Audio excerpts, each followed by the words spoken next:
Hi, everybody, and welcome. Bonjour à toutes et à tous et bienvenue. Nous allons commencer dans quelques instants. Thanks for joining us today. Merci d'être à nos côtés aujourd'hui. My name is Meredith. Je m'appelle Meredith et je travaille pour Protection Internationale. Nous sommes très heureux de vous accueillir aujourd'hui pour dévoiler un projet qui est préparé depuis plus d'un an.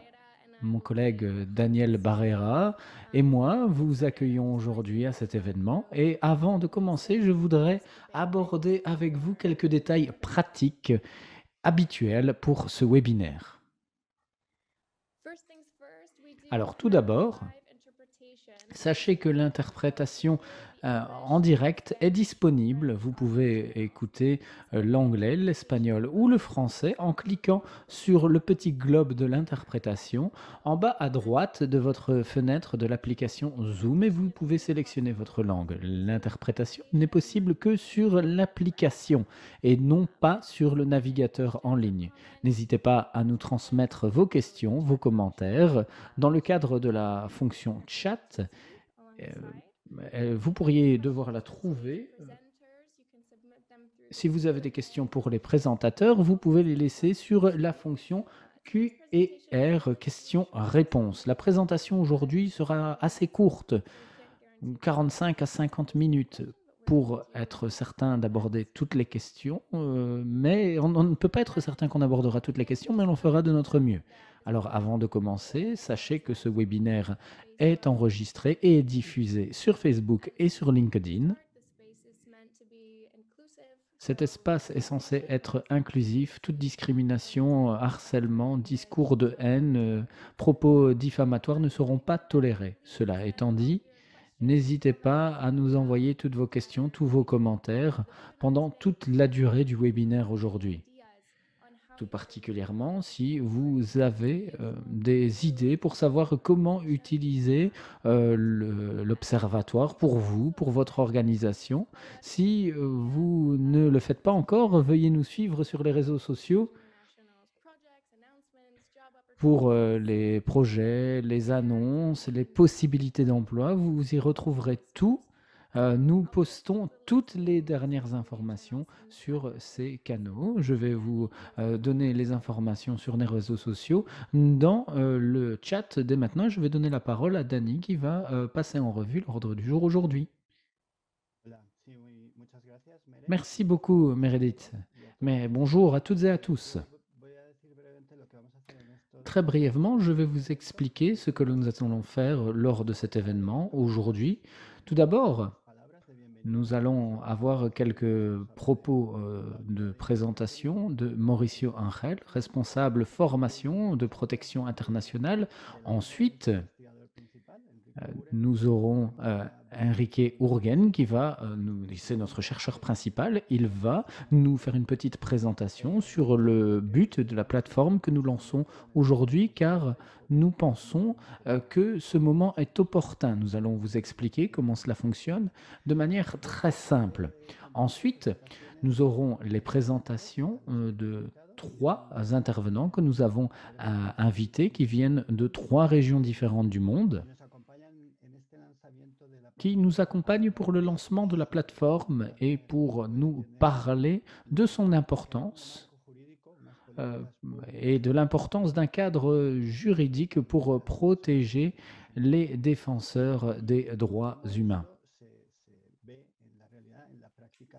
Et aussi l'impact sur la réalité dans les contextes d'où proviennent ces personnes.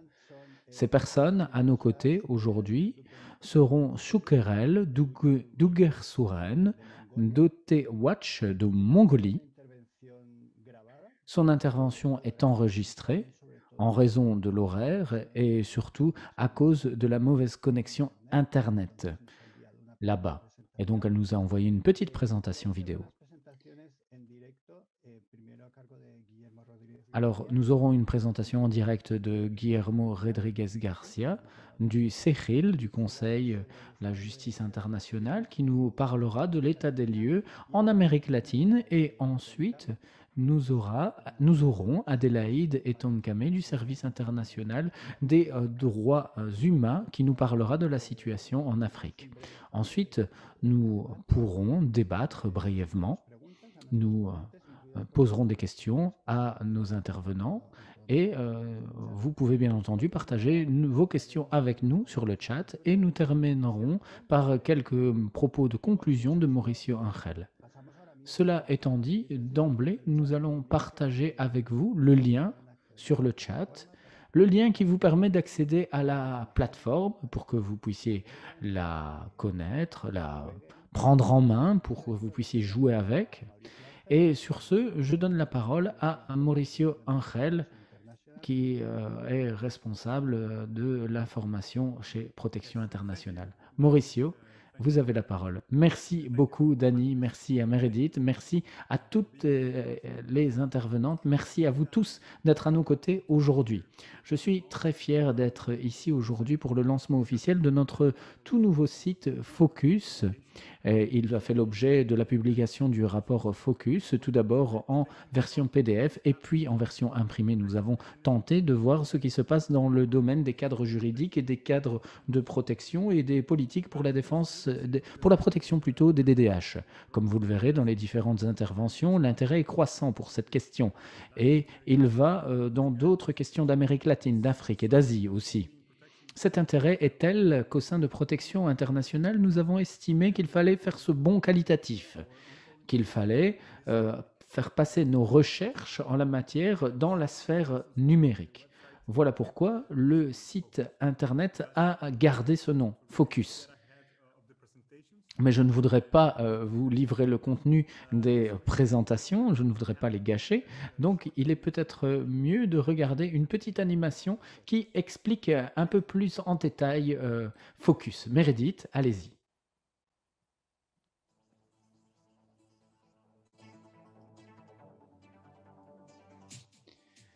Pourquoi faut-il mettre en place des politiques publiques pour la protection des défenseurs des droits humains ? Les États et leurs autorités publiques sont les principaux responsables de la protection des défenseurs des droits humains et de la garantie de leur droit de défense, de leur droit à défendre les droits humains. Nombreux États n'ont pas encore adopté de politique pour lutter contre la violence à l'encontre des défenseurs des droits humains. Ou, si elles l'ont fait, elles sont insuffisantes ou inadéquates. Il faut donc que les États fassent par l'adoption des mesures visant à garantir aux défenseurs des droits humains la possibilité d'exercer leur droit à la défense des droits humains sans crainte de menaces et d'attaques, par la création d'un cadre juridique et d'un système de politique publique servant de feuille de route pour la mise en place d'un environnement plus propice à l'exercice de la défense des droits humains. Comment l'Observatoire peut-il aider à générer de meilleures politiques de protection et un meilleur climat pour les DDH ? L'Observatoire des politiques publiques pour les défenseurs est une plateforme en ligne créée pour suivre, analyser et promouvoir les bonnes pratiques dans les politiques que les gouvernements et les autres autorités publiques adoptent pour protéger les défenseurs des droits humains et leur droit de défendre les droits humains, en offrant en plus un suivi de l'élaboration de normes de protection et de recommandations par les organisations régionales et internationales, et tout cela en travaillant de concert avec d'autres institutions et acteurs stratégiques dans le domaine des politiques publiques. La promotion à l'accès de l'information,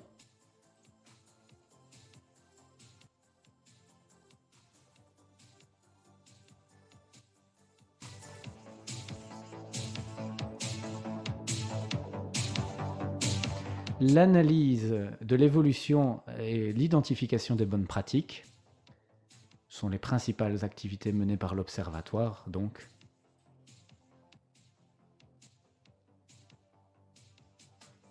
La promotion d'une approche basée sur les politiques publiques pour la protection des DDH.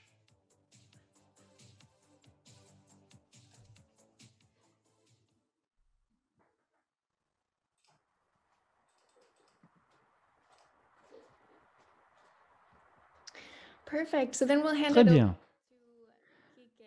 Passons désormais la parole à Kike, qui est l'une des personnes qui a conceptualisé cette idée et qui a joué un rôle capital dans son élaboration. Kike, vous avez la parole. Merci beaucoup, Meredith. Quelques mots très brièvement. Je vais vous donner un petit peu le contexte et la logique de Focus.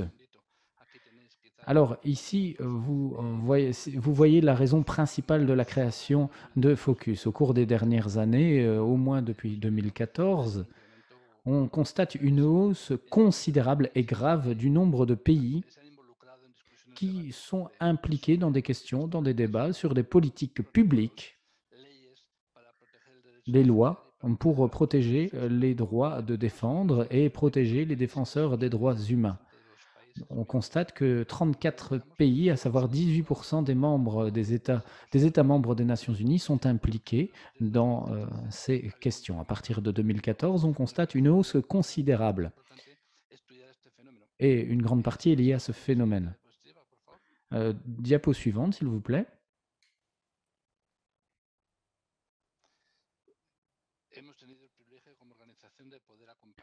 Alors, nous avons pu accompagner et apprendre des organisations de chaque pays qui ont travaillé sur les politiques publiques. C'est le contexte national. C'est de ça dont je veux parler. Et nous avons agi de 3 manières différentes, plus ou moins. Nous avons utilisé des enquêtes sur les politiques en cours, sur les avis de la société civile et des gouvernements dans certains cas, et des informations aussi avec des OSC et dans de nombreux cas aussi, comme sur ce transparent, des fonctionnaires des services publics de différents pays. Et nous nous sommes penchés sur ces processus. Focus est une étape vers l'avant pour voir comment améliorer ces politiques publiques et pour afficher des améliorations, réaliser des améliorations pour remédier à la hausse contre les défenseurs des droits humains. Donc de nombreuses questions sont abordées. De ce point de vue, nous pensons que Focus peut apporter une grande différence et pour représenter une source internationale d'information pour les OSC, pour les autorités aussi de différents pays, des organismes internationaux qui veulent mettre en place des expériences et qui veulent nous partager des apprentissages sur ces questions. Merci beaucoup.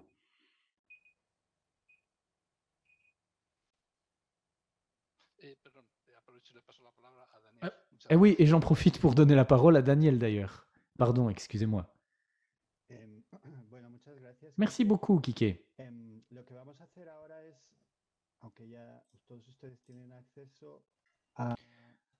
Vous avez toutes et tous accès désormais à Focus. J'espère que vous voyez mon écran. Vous avez toutes et tous accès à la plateforme grâce au lien qui vous a été envoyé. Et je vais vous faire une petite présentation de la plateforme, de son fonctionnement.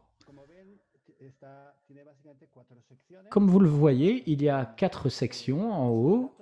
La base de données, c'est un petit peu le cœur de Focus, le centre névralgique de Focus. Et il y a d'autres sections à propos de ce projet où nous creusons un peu ce que Kike nous a dit, la présentation. Pourquoi, comment justifier cette activité, comment nous nous y prenons dans les éléments clés. Que retrouve-t-on? Eh bien, nous retrouverons des présentations de certains concepts. Qui sont les défenseurs des droits de l'homme? En quoi sont-ils utiles? Quel est le rôle des États dans ce domaine de la protection des défenseurs des droits humains? L'idée est de conceptualiser. Et puis, dans l'onglet « Nouvelles », nous allons afficher les événements et les différentes nouveautés dans le monde de la protection des DDH. Il n'y a peut-être pas de grandes évolutions toujours, mais nous voulons absolument les partager pour que cela devienne un point de référence où nous pouvons nous rendre si nous voulons être au courant, informés de ce qui se passe dans le monde en matière de politique publique. J'en reviens à la base de données. En effet, c'est le cœur de cette plateforme. Qui retrouve-t-on? Alors, tout d'abord, nous avons veillé à ce que cette base de données, cette plateforme, soit simple, facile à utiliser. Le contenu y est roi, c'est une évidence. Et donc, nous l'avons principalement organisé par continent, par région. Et puis, sur chaque continent, on retrouve plusieurs pays dans lesquels nous avons pu travailler, sur lesquels nous avons pu travailler.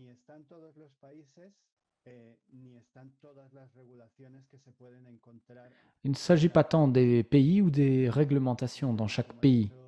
Pourquoi? Eh bien parce que, comme l'a dit Kike, comme il vient de nous l'expliquer, au cours des dernières années, ce thème évolue fortement dans de nombreux pays. Mais pas uniquement dans de nombreux pays, aussi dans plusieurs régions, dans plusieurs États au sein de chaque pays. Par conséquent, la quantité d'informations que l'on retrouve est considérable. En effet, on essaye non seulement de placer ces informations, ces documents, ces règles, nous cherchons également à les analyser. Cela requiert énormément de ressources, d'efforts, de temps. Nous consacrons tous ces efforts et cette plateforme est vivante, elle évolue, elle est en construction. En outre, cette plateforme est collaborative. Qu'entendons-nous par là? C'est notre plateforme, bien entendu, mais nous voudrions que vous collaboriez à l'évolution de cette plateforme pour développer de nombreuses informations auxquelles nous n'avons pas encore eu accès et nous voudrions, bien entendu, faire en sorte qu'elles soient disponibles pour toute personne intéressée par cette question. Donc, je le répète, toute information que vous puissiez trouver, qui ne se trouve pas ici et que vous pourriez partager avec nous, sera tout à fait bien reçue. Les informations sont également ventilées par catégorie. Il y a divers types de règlements, de documents, des lois, des décrets, des décisions de justice. Et je vais m'attarder quelques instants sur ce point. Cela requiert une analyse. En effet, la majorité des personnes qui participent à cet événement font partie de la société civile. Et donc, comme je l'ai dit auparavant, n'hésitez pas à partager avec nous toute information à votre disposition et que vous pouvez partager. Il en va de même pour les études, pour les analyses, pour les rapports. Vos rapports, de vos documents, de vos organisations, si vous nous le permettiez, nous vous saurions un gré infini de pouvoir partager tous ces travaux, toutes ces informations, pour les partager à toutes les personnes qui peuvent être informées. C'est ventilé et évidemment en fonction des auteurs, cela peut provenir d'organismes internationaux, d'autres organismes régionaux ailleurs dans le monde, des institutions internationales aussi, les Nations Unies par exemple, des autorités et institutions nationales, des autorités et institutions infranationales, la société civile entre autres. L'état du processus, de quoi s'agit-il? Ici, nous parlons de législation. Et quoi, cette législation? Que veut-on dire par là? Est-elle déjà en vigueur? A-t-elle été décrétée? Est-elle en cours de discussion? Est-elle en suspens car rien n'a été fait au cours des 2 dernières années?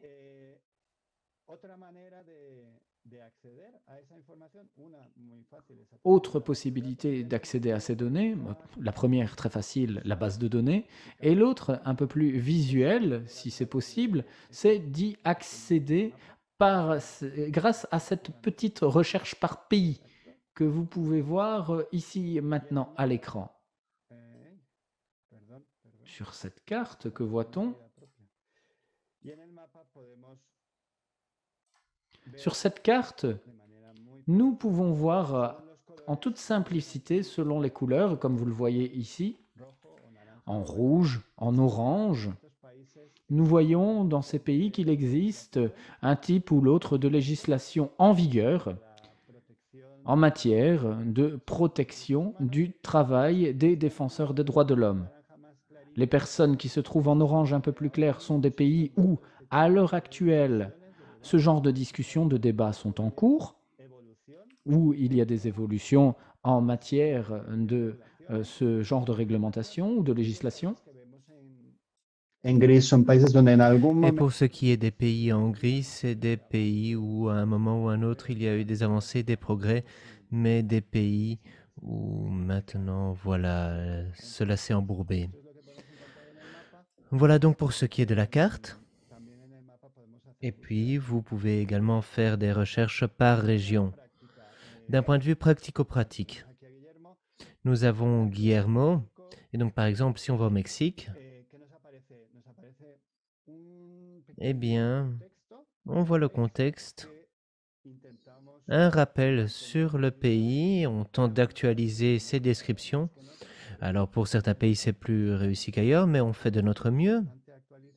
On peut dire que tout est assez à jour et pour chaque pays, donc, on peut retrouver les lois, les décrets, les éléments législatifs pour les différentes régions. Là, par exemple, vous voyez ce qui a été passé à Guanajuato. Là, vous voyez également un projet de loi générale pour donc l'ensemble du pays. Et ensuite, comme je vous l'ai déjà dit, il y a également des études et des analyses qui ont été effectuées par des OSC mexicaines et que l'on a pu partager avec vous. Alors, pas grand-chose à ajouter. On espère que cette page sera utile, facile à utiliser. On vous demande, s'il vous plaît, si vous observez l'une ou l'autre chose qui devrait être modifiée ou ajoutée, ou si vous avez n'importe quel retour, eh bien, vous pouvez nous contacter ici, à l'aide de l'onglet Contact. Vous pouvez également nous suivre sur nos médias sociaux. Nous avons également les flux RSS pour être suivis. Et donc, s'il vous plaît, contactez-nous avec l'onglet Contact pour nous partager tous les retours, tous les petits flops peut-être sur la page, n'importe quoi. Si vous avez des commentaires, des apports, ou bien entendu des analyses, des rapports de vos organisations respectives, eh bien, n'hésitez pas si vous pouvez partager ça avec nous et le reste du monde. Voilà, je vais en rester là, Meredith. Alors, s'il y a des questions, j'imagine qu'elles surviendront dans le chat et qu'on pourra rebondir dessus ultérieurement.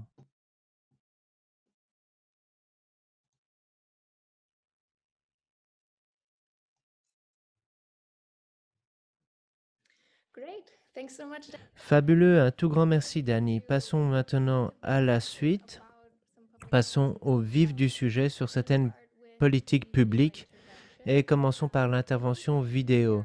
En avril, cette année-ci, le Parlement mongolien a adopté une nouvelle loi sur les défenseurs des droits humains. C'est le premier pays en Asie à fournir un cadre de protection pour ceux qui s'expriment à l'encontre des violations des droits humains et qui réclament des changements. Comme Michelle Bachelet l'a déclaré, il est important maintenant que cette loi soit mise en œuvre conformément aux normes internationales avec un mécanisme pleinement indépendant et les ressources nécessaires, et ce, en vue de changer la région et d'aller au-delà. Cette loi doit entrer en vigueur le 1er juillet et Sukarel Duger-Shuren, directrice de OT Watch en Mongolie, a été impliquée dans ce processus qui a engendré ce moment charnière. Alors, comme vous imaginez, elle ne peut pas être en direct avec nous aujourd'hui, mais nous a envoyé cette vidéo avec ses commentaires, avec les leçons apprises tout au long de ce processus. Sur ce, sans plus attendre, regardons maintenant sa présentation.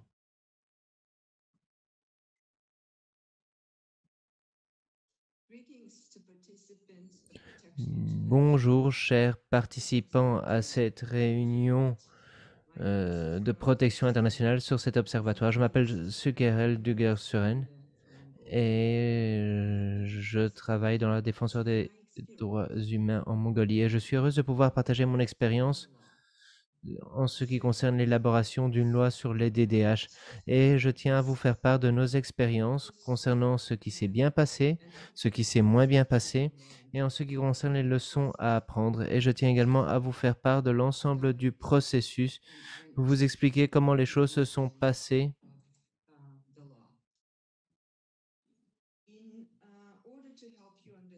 Pour vous aider à comprendre ce processus, je voudrais vous faire part de quelques faits sur la Mongolie. La Mongolie est un pays qui dispose de bon nombre de ressources et qui est entouré d'autres régions riches en ressources. Nous avons une petite population de 3 millions qui mm, mm, dispose d'un gouvernement qui souhaite attirer les investisseurs. Et nous avons démarré de nulle part. Aujourd'hui, nous portons ces bottes, nous portons de ces bottes et nous avons la tradition de ne pas creuser et de ne pas user et abuser de la terre. Mais cette tradition a été bafouée par les politiques néolibérales, en faisant fi des conséquences sociales et économiques. Aujourd'hui, l'extractivisme a engendré un accaparement des ressources et a engendré la violation des droits humains des communautés locales. Et aujourd'hui, les nomades avec leur bétail sont menacés par les affaires commerciales lucratives. Protester contre les activités de minage, cela a engendré un harcèlement généralisé et également l'assassinat de journalistes et de militants. Les recommandations relatives à la protection des haches ont été émises à la suite des rapports sur la protection des droits humains. En 2005, il y a eu un groupe de travail. En 2017, le projet a été communiqué au comité permanent sur les droits humains. Et en 2019, le gouvernement mongolien a rejeté 2 fois les projets. Et en 2021, en avril, une loi a été adoptée. Une loi qui entrera en vigueur le 1er juillet, le mois prochain donc. Alors, certains alliés clés de 2017 à 2020, même à aujourd'hui, sont les organes onusiens, les mécanismes des rapports onusiens, les mécanismes OSCA et également les organes non gouvernementaux, notamment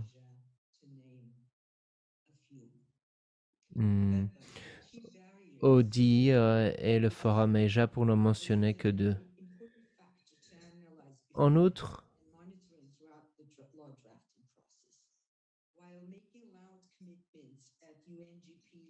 des engagements ont été formulés au sein des Nations Unies, mais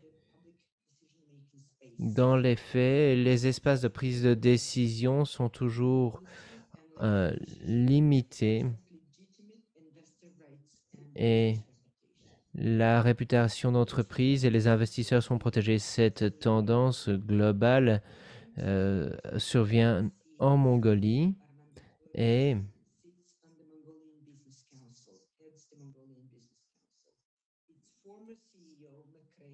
l'ancien PDG d'un conseil en Mongolie est en réalité également un membre d'une chambre du commerce aux États-Unis. Et partant, on voit que certains intérêts sont protégés à outrance et l'article 8.1.3 de la loi devrait nous servir. Ensuite, pour ce qui est de la lutte contre la corruption et de la lutte contre le terrorisme,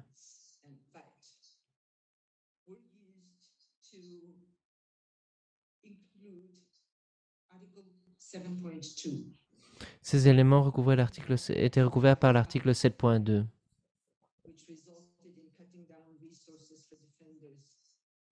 Et les ressources pour les défenseurs à l'échelle locale sont limitées. Et aujourd'hui, les associations bénévoles se voient menacées alors que les droits fondamentaux sont mis en péril. En Mongolie, qui a piraté ce processus? Alors, il faut savoir qu'en 2020, la nouvelle commission sur les droits humains, la loi en la matière a été adoptée. L'un des changements clés était relatif à la sélection des commissaires sur ces droits humains en faisant fi des prérequis nécessaires. Et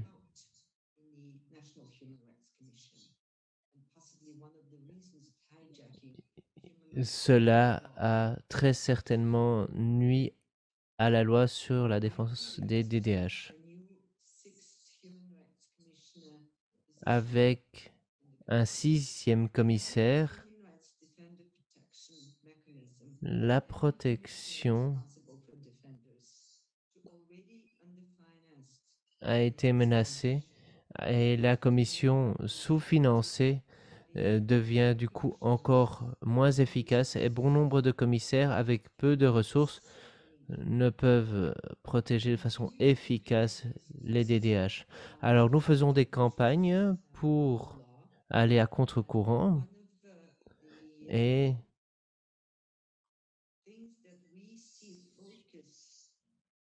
pour nous, Focus pourrait être utile en vue d'analyser les acteurs du monde de l'entreprise dans les espaces de prise de décision politique. Vous avez très certainement vu le rapport sur l'accaparement par les entreprises d'espace et aujourd'hui, on voit en effet que le cadre législatif a évolué en faveur des multinationales. Focus permettrait de faciliter l'accès à des ressources en vue de contrer des décisions politiques qui protègent les multinationales en faisant fi des DDH. En outre, il est important d'analyser les clauses dangereuses, de partager et d'avoir des normes à l'échelle internationale. Je vous remercie pour votre attention. Et alors, vous pouvez avoir plus d'informations sur tout ce processus ici. Et puis, si vous avez des questions, surtout, n'hésitez pas à me les adresser par courriel ou autrement. Merci bien.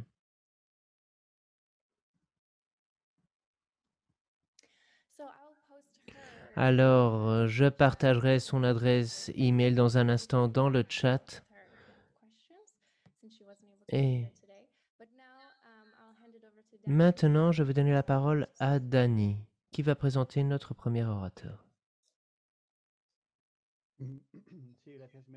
Oui, merci beaucoup, Meredith. Alors, tout d'abord, nous allons avoir Guillermo Rodríguez García, qui est avocat du Centre pour la justice et le droit international et qui est probablement l'une des personnes qui s'y connaît le plus au sujet des politiques publiques relatives à la défense des défenseurs des droits humains en Amérique latine. Il va nous parler de ce cadre normatif dans les Amériques. Et bon, sans plus attendre, Guillermo, je vous donne la parole. Merci beaucoup, Daniel, pour ces bons mots. Bonjour à toutes et tous, à Meredith, à toute l'équipe de pays, au panel et à ceux qui nous accompagnent des quatre coins du monde. Comme tu l'as dit, moi, je vais me concentrer sur l'Amérique latine et je voudrais commencer par parler du positif, de ce qu'on a réussi à faire dans la région. Alors, partons du postulat selon lequel l'Amérique latine est la région la plus critique et là où il y a le plus de mortalité pour ceux qui défendent les droits humains. Eh bien, l'Amérique latine est aussi la région où nous sommes arrivés aux plus belles réussites en ce qui concerne le droit de défendre, même s'il y a certains dangers. Mais ce sont néanmoins des réussites grâce aux pressions exercées par des organisations de DDH. Je tiens également à souligner que certains pays en Amérique latine, tels que la Colombie, le Brésil, le Pérou, le Honduras, ont réussi de différentes façons à mettre en place des institutions spécialisées dans la protection des DDH en vue de garantir le droit de défendre. Ensuite, Autre point positif, dans la sous-région, on a réussi à effectuer un changement. Nous sommes passés d'un système vertical où il y a des exécutions, disons, où les instances sont comme ça, à un système où l'on a réussi à adopter des changements normatifs plus robustes avec des lois, des éléments de loi au Mexique et Honduras, et où l'on désigne des institutions qui sont plus perméables à la société civile, avec des systèmes de gouvernance plus divers et variés. Alors le Pérou, il y a peu, en mai 2021, a adopté un mécanisme avec un système exécutif, mais il est important de reconnaître l'obligation qu'a l'État de prévenir, de protéger et de garantir l'accès à la justice pour les défenseurs. Ensuite, je tiens à dire que l'on a réussi à mettre en œuvre des ressources utiles pour la défense des DDH et pour lutter sur l'un des points les plus critiques, l'un des obstacles les plus critiques, l'impunité. Il y a notamment le protocole sur l'enquête et des délits contre des DDH au Guatemala qui a vu le jour, et celui-ci a permis de réduire l'impunité à 7%. Alors on peut penser que ce n'est pas très bien, mais dans une région où l'impunité est presque totale, eh bien je pense que c'est un bon pas dans la bonne direction. L'impunité est toujours près des 90%, c'est inacceptable, mais je pense malgré tout que nous avons fait là un bon pas dans la bonne direction. Alors ces conquêtes se sont faites grâce au travail de personnes, d'organisations et de mouvements dans la région. Et donc, pour ce qui est du CEGIL, eh bien, avec le système interaméricain, nous avons réussi à condamner les États qui n'ont pas respecté leurs obligations et qui plus est, pour ce qui est des défenseurs contre le Guatemala ou encore au Honduras ou encore le Nicaragua, on a pu réussir à obliger les États à adopter des protocoles d'enquête, des nouveaux éléments législatifs. Il y a également eu des campagnes mettant en avant le travail des DDH et également des campagnes sur les mécanismes de protection. Par ailleurs, il est important de mettre en avant le fait que les organismes internationaux, et c'est là quelque chose que nous avons fait de façon coordonnée à l'échelle internationale, les organismes internationaux sont toujours plus alliés à notre cause. Et il y a eu les efforts relatifs à l'atténuation des risques, il y a également l'obligation de garantir le droit de défendre, de créer des conditions propices à la défense sur des droits humains, et disons que cela a permis d'accroître la pression sur les États. Que nous manque-t-il? Eh bien, nous continuons à mener une réflexion sur la défense des droits humains où les États sont toujours les principaux agresseurs, auteurs des attaques, mettent des bâtons dans les roues des défenseurs. Les institutions que nous avons pu convaincre se trouvent dans certains domaines bien précis et sont toujours limitées dans leur majorité à une approche de la protection à la vie, à l'intégrité et pas forcément n'ont pas forcément une approche plus large pour garantir le droit de défendre, impliquant la prévention, mais aussi la lutte contre l'impunité. Et donc, comme vous pouvez l'imaginer, après m'avoir entendu, nous n'avons pas obtenu le modèle idéal de politique publique. Ici, nous tous y aspirons, nous avons des initiatives diversifiées qui ne sont pas forcément complémentaires et qui ne sont pas forcément présentes partout. Et je pense que ce travail doit encore être mené Et donc, le travail de l'observatoire peut être fondamental. En effet, il peut renforcer les recommandations, les meilleures pratiques pour des organisations renforcées, pays par exemple, à mener un travail d'analyse de risque pour améliorer les plans de protection des personnes et des défenseurs, pour aller vers d'autres espaces, d'autres acteurs, d'autres personnalités, et également soutenir la systématisation, la documentation de bonnes pratiques. Par exemple, le protocole que je mentionnais au Guatemala, il a fonctionné. Il faut se demander dans quelle mesure il peut être reproduit. On peut imaginer collectivement des solutions pour les problèmes qui persistent et qu'il faut continuer à combattre, notamment la violence faite aux personnes défenseurs des droits humains. Merci beaucoup et bravo pour cette initiative. Merci beaucoup, Guillermo.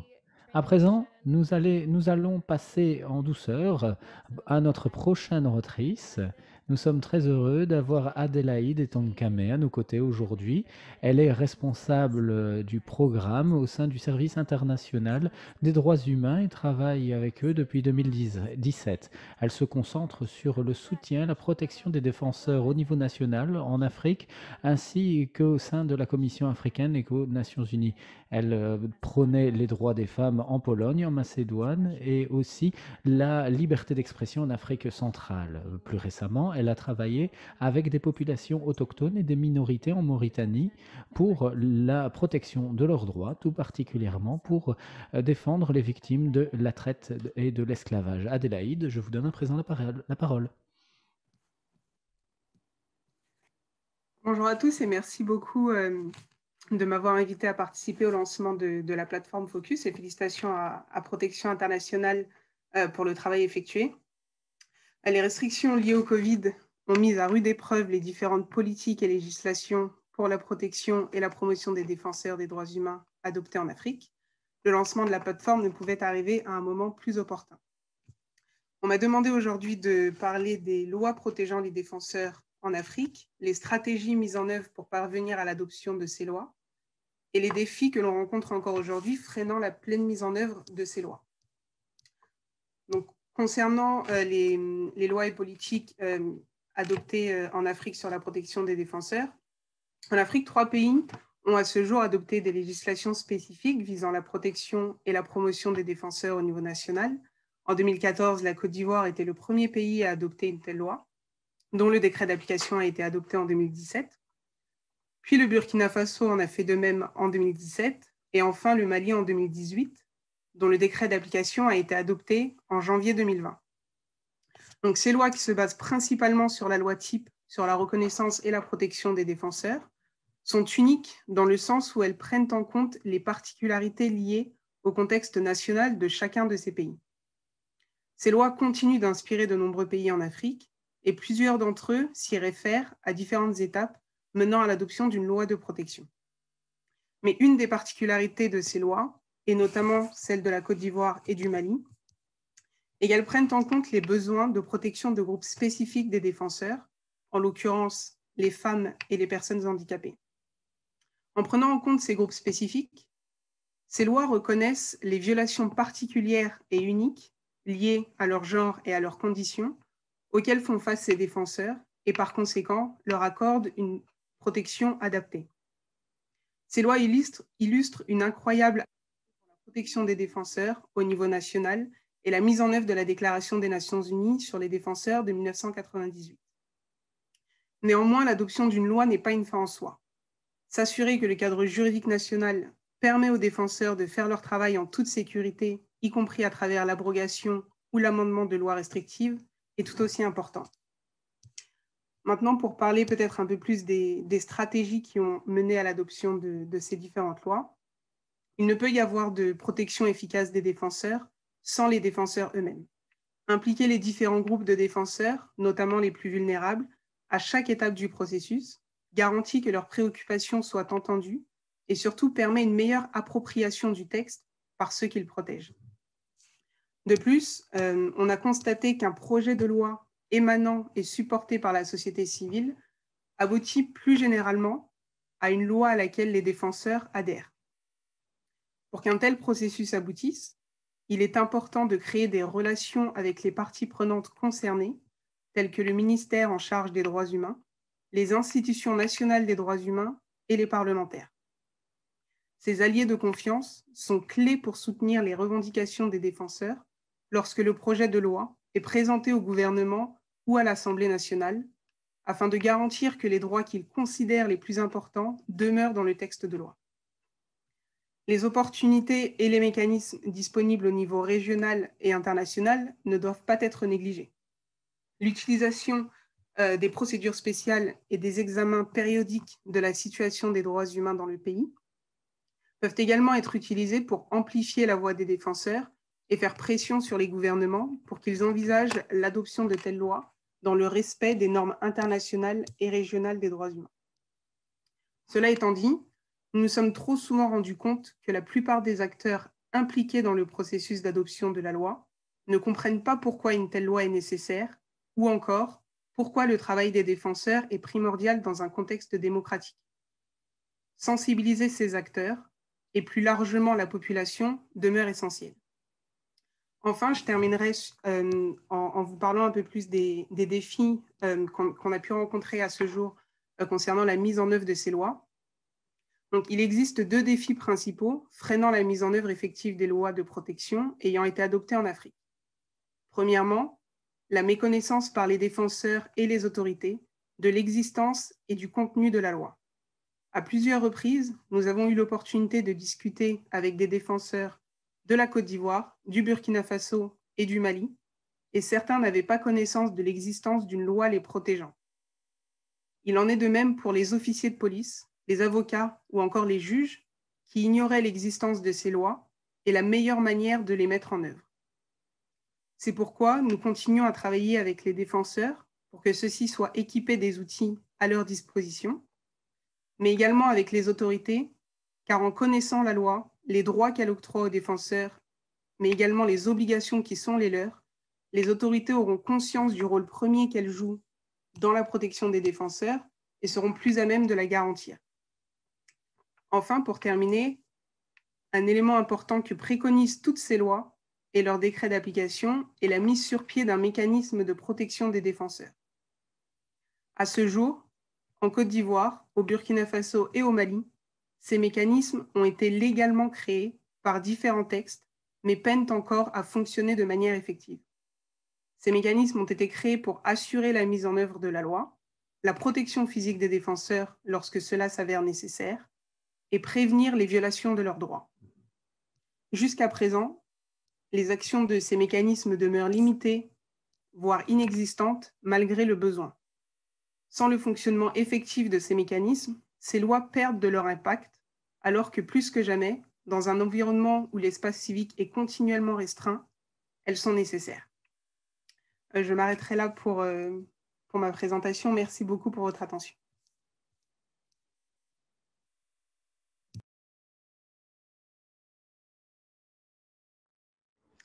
Thank you very much, Adelaide. Yes, as you Merci noted, beaucoup, Adélaïde. Alors, comme vous l'avez souligné, et comme Guillermo l'a souligné, Focus permettra de combler certaines de ces lacunes sur la sensibilisation, sur l'échange d'informations dès le début du processus pour pouvoir retirer les enseignements, comme par exemple les enseignements tirés en Côte d'Ivoire, au Mali et au Burkina Faso. À présent, je voudrais donner la parole à mon collègue Kike, qui va prendre la parole et nous n'avons vraiment plus de temps, donc on ne pourra pas poser énormément de questions, mais nous ferons de notre mieux pour parler le plus rapidement possible. Kike. Merci beaucoup, Meredith. C'est une question très brève pour vous deux, pour Adélaïde et Guillermo.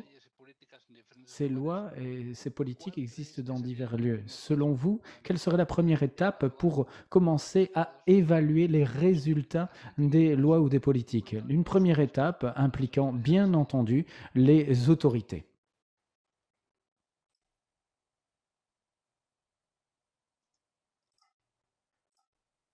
Guillermo peut-être? Dans le même ordre. Et puis Adélaïde, qu'en pensez-vous? Très bien, merci beaucoup. Je pense qu'il est bon d'identifier les bonnes pratiques et les éléments distinctifs des différentes adoptions, des mécanismes, des instruments qui ont été mis en place. Alors, comme je le disais dans mon intervention initiale, en Amérique latine, nous sommes toujours loin d'avoir un modèle idéal dans un endroit donné. Et je pense qu'il est bon, dans un premier temps, de distinguer les pratiques les plus prometteuses. J'évoquais par exemple le protocole d'enquête des délits commis contre les personnes, contre les défenseurs. Au Guatemala, nous travaillons avec Segua, un acteur local, dans le cadre du CEGIL.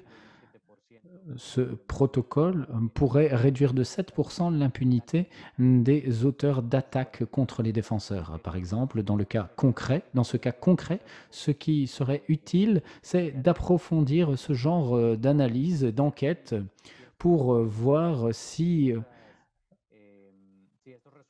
ces résultats peuvent résister à l'épreuve d'une analyse plus rigoureuse et pourraient être... Je pense que les réponses clés sont triples. Tout d'abord, c'est général, c'est vrai, mais par conséquent, elles sont indispensables. Pourquoi cette initiative a fonctionné? Qu'est-ce qu'il y a manqué pour encore pouvoir l'approfondir? Segua a identifié qu'une des principales failles du protocole, c'est l'impossibilité de former tous les procureurs qui vont l'appliquer. Troisièmement, je pense que c'est ça la question clé.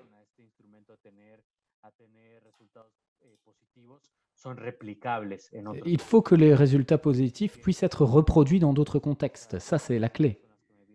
Ce sont là les idées qui me viennent à l'esprit.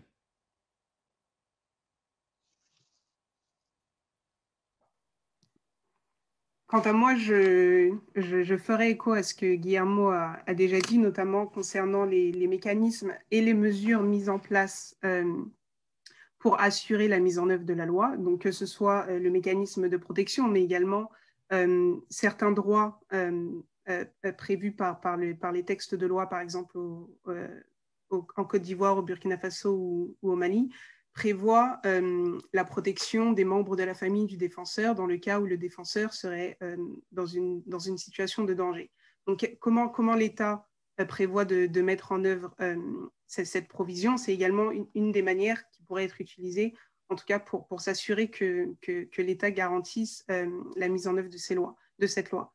En deuxième point, également un point que Guillermo a mentionné, c'est la formation des autorités qui sont le premier contact avec les défenseurs. Donc, de quelle manière cette loi est inclue dans la formation des officiers de police, des officiers de gendarmerie également, à quel point les juges sont au courant de l'adoption de cette loi, du contenu de cette loi et des droits qu'ils sont censés également mettre en œuvre dans les différents jugements qu'ils prennent à l'encontre de défenseurs.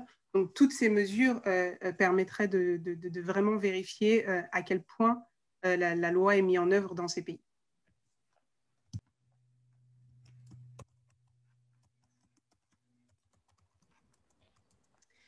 Wonderful. Thanks so much, everyone. We are really Magnifique. Merci beaucoup à toutes et à tous.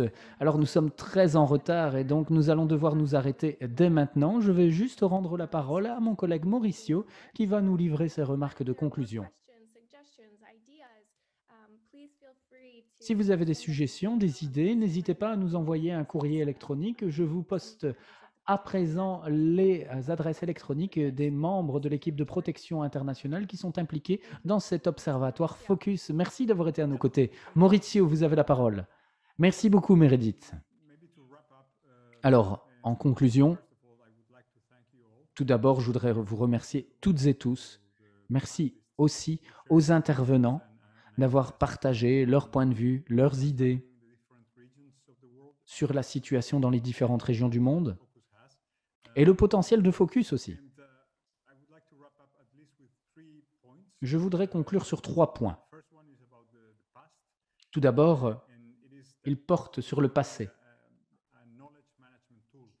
Focus peut être un outil de gestion de la connaissance. Comme vous l'avez constaté, ce site flambant neuf, Focus, s'appuie sur les recherches que nous avons effectuées au sein de Protection Internationale sur les politiques publiques, mais aussi sur des recherches en cours, sur les efforts des OSC, des autorités d'État et des institutions de défense des droits humains, des procédures spéciales des Nations Unies et des mécanismes régionaux qui s'intéressent à la promotion des politiques publiques pour protéger les droits des défenseurs des droits humains.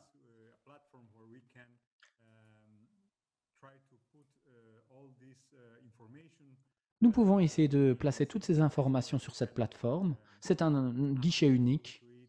Nous pouvons avoir accès à ces informations pour tenter d'apprendre ce qui se passe dans les différentes régions du monde. Je voudrais vous parler du présent de ce projet. La plateforme est lancée. C'est un projet vivant. Et nous allons continuer à alimenter le site Internet et donc il serait clé que votre organisation nous aide à partager des informations pour